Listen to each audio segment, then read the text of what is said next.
Welcome to PTI BetterGradesFast.com multimedia tutorials. This language arts session will be on the types of nouns. Now, before evaluating the different types of nouns, you have to understand what is a noun. A noun is the name of any person, place, animal, thing, or idea. These nouns are all divided into four main categories. This means that any noun that you can think of has to fall in any of the four categories that I am going to show you. The first category is proper nouns.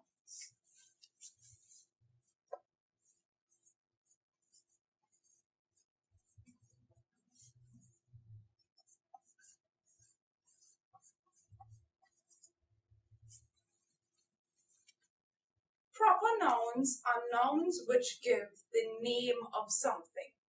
This time we are talking about a specific name. Therefore, your own name will be a proper noun. If you have a pet, the name of that pet would also be a proper noun. The town in which you live, the country that you were born in, the day of the week, or the month of the year are all examples of proper nouns. Keep in mind that a proper noun is the name of a specific thing. Therefore, if you say boy, that is not a proper noun. However, if you say Jacob, that is the name of a specific boy, so that word will therefore be a proper noun. Something to always keep in mind is that proper nouns have to have a capital letter at the beginning. For example, when you write the date and you write the word Wednesday, you have to put a capital W. This is because this is a proper noun. It is the name of a specific day of the week. Proper nouns always give specifics. Therefore, if your teacher says girl or boy, you do not know exactly who he or she is talking about. If your teacher says Jane or Bill, then you know exactly who. These are examples of proper nouns. Think of some proper nouns in your own life. Your mother's name, your father's name, even your own name. Remember, always begin these with capital letters. The second type of nouns is a common noun.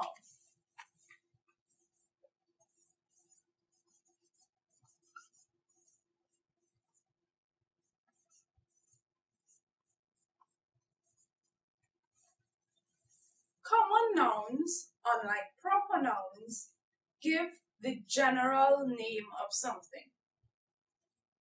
If you have a dog named Rover, Rover will be considered a proper noun. But the word dog, because it is more general and refers to many different animals, it will therefore be a common noun. Unlike proper nouns, common nouns do not have to be capitalized. This means that common nouns use common letters. The only time they use capital letters would be if they begin a sentence. Think of some common nouns based on objects around you. Some examples are chair, table, desk, computer, door, girl, etc. There are many common nouns that you can easily think of. Always remember that common nouns are not specific names, but they are more general nouns. The third group of nouns is known as collective.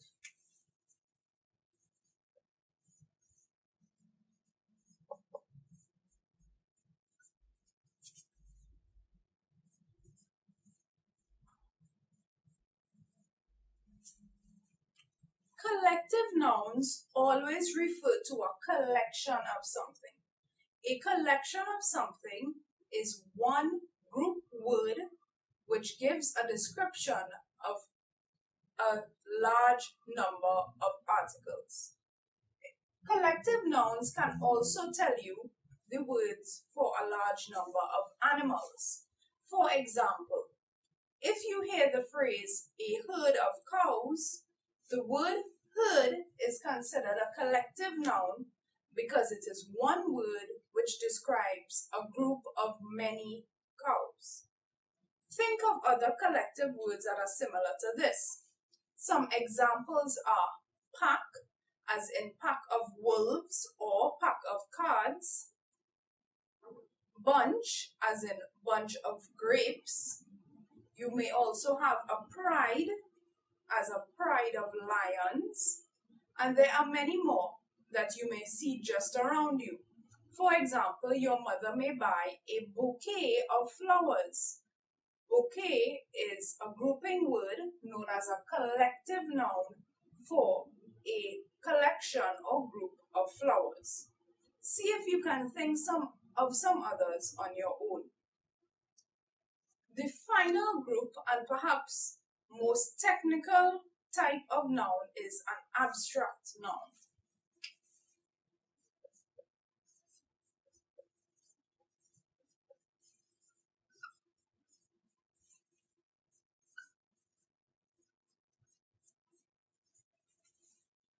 Abstract nouns are nouns that cannot be perceived by your five senses.